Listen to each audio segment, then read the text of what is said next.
Question 4.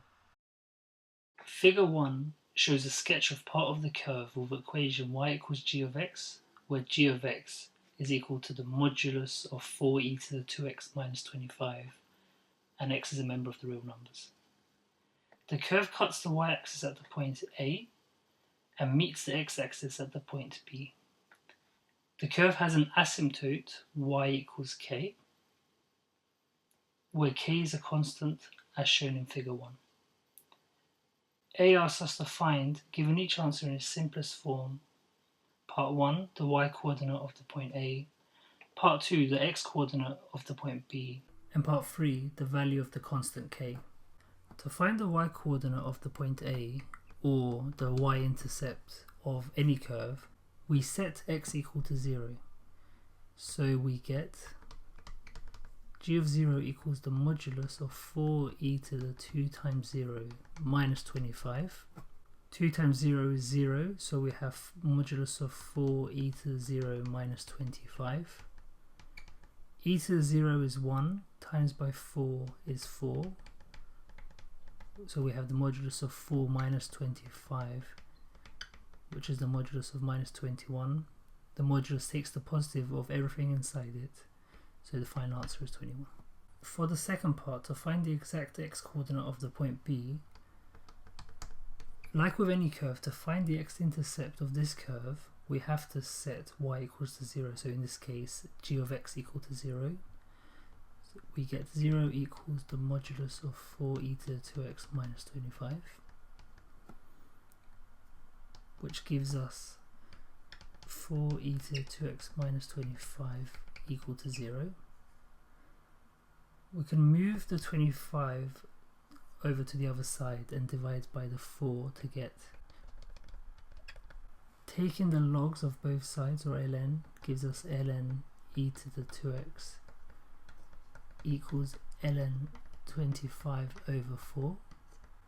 Remembering the rules of ln, that says ln x to the power of k is equal to k ln x.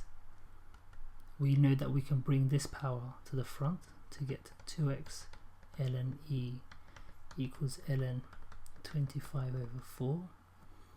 Ln e is 1, so this is the same as saying 2x equals ln 25 over 4. We can write ln 25 over 4 as ln 5 over 2 squared. Using this rule again, this is the same as 2 ln 5 over 2. We have 2x equal to 2 ln 5 over 2.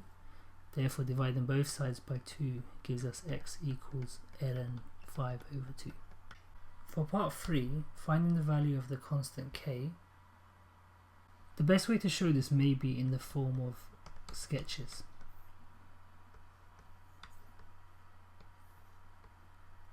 E to the x and e to the 2x both cross the y-axis at 1, but 4e to the 2x is a vertical stretch by scale factor 4, so it now crosses the y-axis at 4. When we take away 25 from this graph, it's the same as translating the curve 25 units in the negative y direction.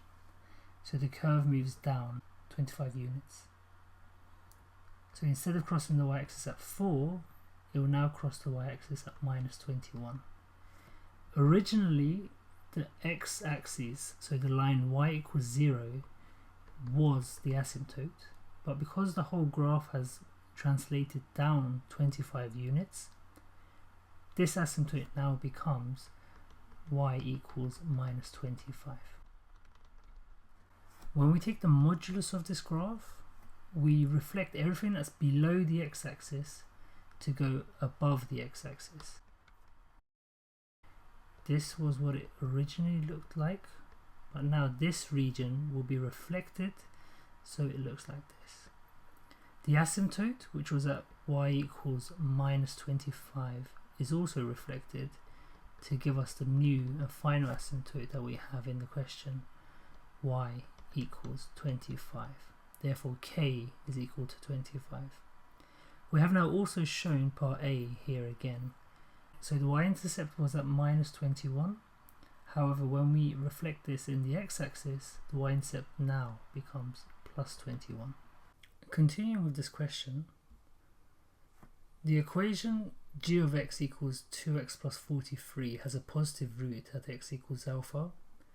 Part B asks us to show that alpha is a solution of x equals this expression. To solve this equation, we can look at it graphically. So the graph of g of x is already given to us.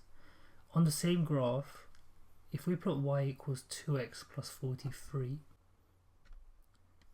we have 2 points of intersection, one here and one here. In the question we are told that it has a positive root at x equals alpha. So this is the value we're looking for. So g of x equals the modulus of 4e to the 2x minus 25. We set this equal to 2x plus 43. Because the point of intersection we're looking for was the positive value, we don't need the modulus sign. If it was this point of intersection that we were looking at, which is the intersection of y equals 2x plus 43 with the reflected part of g of x, so reflected as in when we took the modulus, we reflected the curve, then we would have a minus in front of here, and this would be the equation we're solving. But because it's not the intersection with the reflected part of g of x, this is what we are solving. Moving the 25 to the other side and dividing by 4 gives e to the 2x equals half x plus 17. Taking the logs of both sides, we get ln e to the 2x equals ln a half x plus 17. Using the rule of logs I've already shown, we can bring the 2x down to get 2x ln e equals ln of a half x plus 17. There's a 1 here that we don't write down.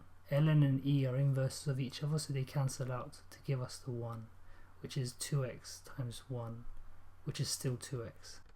This side stays the same.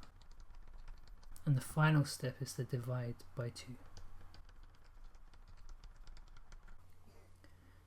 Carrying on, this iteration formula can be used to find an approximation for alpha. Part C says take an x0 equals 1.4, find the values of x1 and x2. Give each answer to 4 decimal places. So we're given x0 equals 1.4. To find x1, what we need to do is sub 1.4 into the iteration to get x1. Whatever we get for x1, sub it back into the iteration to get x2. So x1 equals a half ln of a half times 1.4 plus 17, which equals 1.4368 to 4 decimal places. The best thing to do is not use this to find your x2 value, but store the full answer on your calculator and use the exact answer to find x2. So x2 equals a half ln of a half times 1.4368 plus 17 equals 1.4373 to 4 decimal places. The final part of this question is part D, which says by choosing a suitable interval, show that alpha equals 1.437 to 3 decimal places. To do this, let's go back and look at what we did for part B, where we were solving this equation. When we rearrange and collect them all on the same side, we get 4e to the 2x minus 2x minus 68 equals 0. If we call this our f of x, we are solving the equation f of x equal to 0. F of 1.4365 equals minus 0.113. F of 1.4375 equals 0.027 to 3 decimal places. Because there has been a change of sign in this interval, then alpha equals 1.437 to 3 decimal places.